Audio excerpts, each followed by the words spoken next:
गांव गांव state transport की बस, कुछ न मिला तो साइकिल पर भी येदियुरप्पा ने पूरे कर्नाटक का दौरा कर कर यहां भारतीय जनता पार्टी को मजबूत किया। बगैर हुक्म का आंदोलन जब उन्होंने चालू किया, भूमिहीन किसानों को जमीन का हक दिलाने के लिए, तब काफी लोगों को लगता था कि ऐसे आंदोलनों से कांग्रेस जैसी मजबूत पार्टी का क्या हुआ। मगर उन्होंने हजारों किलोमीटर पद यात्राएं कर कर किसानों के मन में अपने अधिकार को प्राप्त करने की एक अहलेक जगाई और वहीं से येदियुरप्पा जी किसान नेता के रूप में जाने गए।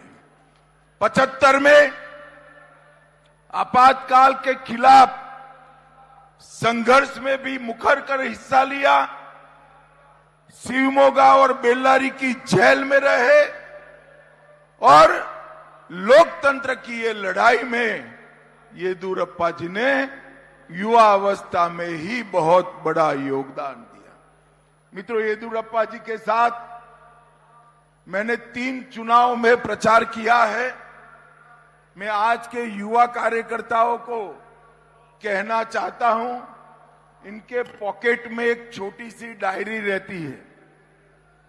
कोई भी मिलने आता है तो समस्या और उसका नाम वो डायरी में कन्नड़ भाषा में खुद ही लिखते हैं और ये संपर्क सूत्र मेरे जैसे कार्यकर्ताओं को भी सीखने का काम कर रहा है।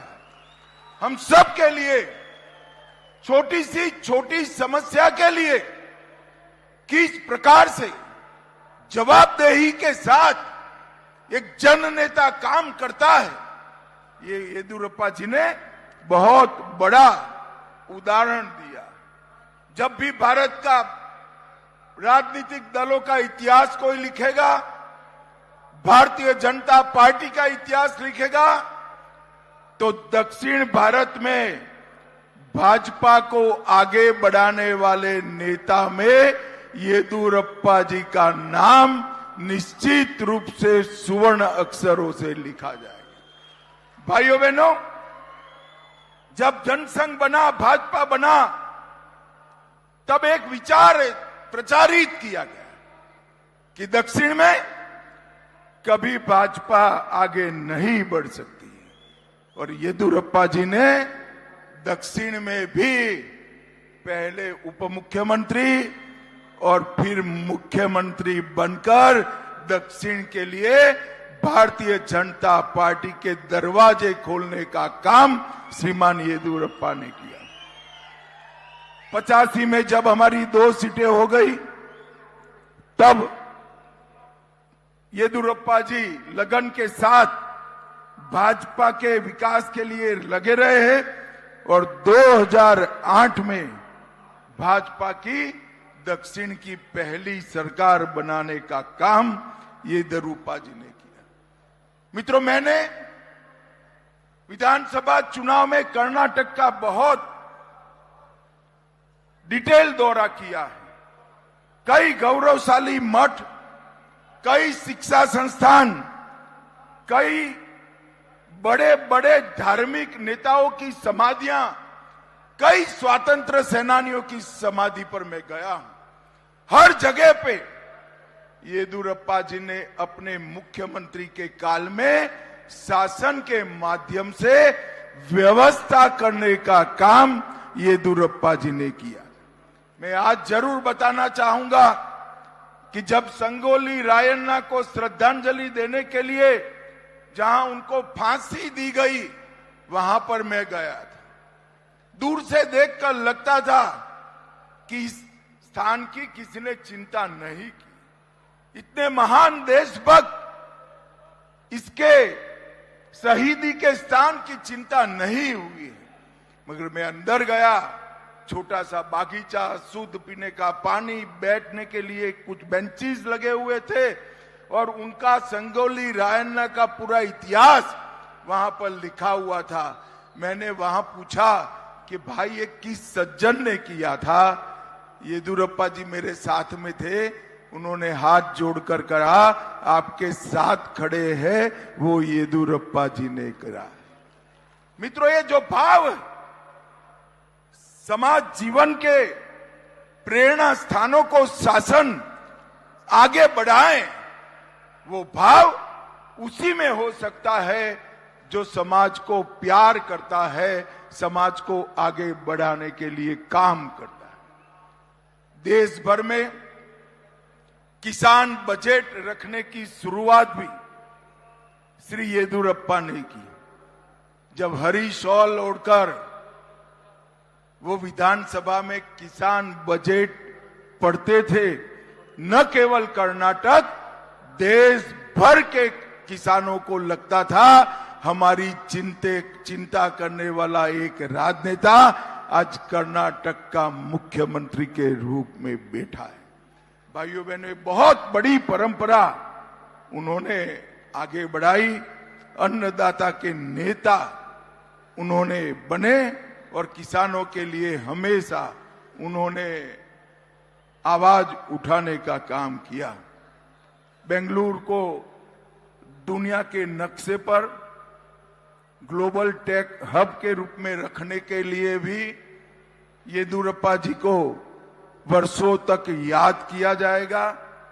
और येदियुरप्पा जी ने अलग अलग समुदायों को, चाहे लिंगायत हो, ओबीसी हो, दलित हो, गौड़ा हो, सबको बीच में सद्भाव बढ़ाने के लिए भी बहुत बड़ा काम किया है। और मैं एक बात फिर से सार्वजनिक रूप से स्वीकार करना चाहता हूं, जिसका मैं साक्षी हूं। 2014 में देश में पहली बार पूर्ण बहुमत की सरकार बनी, मोदी जी प्रधानमंत्री बने, मंत्रिमंडल बन रहा था, मैं भाजपा का महासचिव था। अचानक गुजरात भवन पर सुबह एक कागज आया, वो कागज येदियुरप्पा जी का था कि मेरी प्रायोरिटी कर्नाटक है, कर्नाटक में फिर से भाजपा सरकार बनानी है, मुझे मंत्रिमंडल में मत रखिएगा।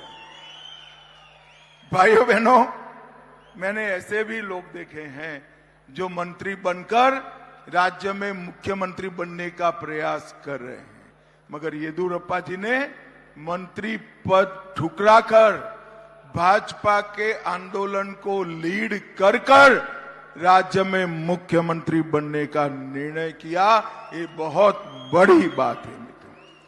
भारतीय जनता पार्टी ने भी देश के किसानों के लिए ढेर सारे काम किए। मैं इसमें बहुत डिटेल जाना नहीं चाहता। आज का दिन येदियुरप्पा जी का है। येदियुरप्पा जी ने 50 साल तक कर्नाटक और देश के सार्वजनिक जीवन की सेवा करने का काम किया है।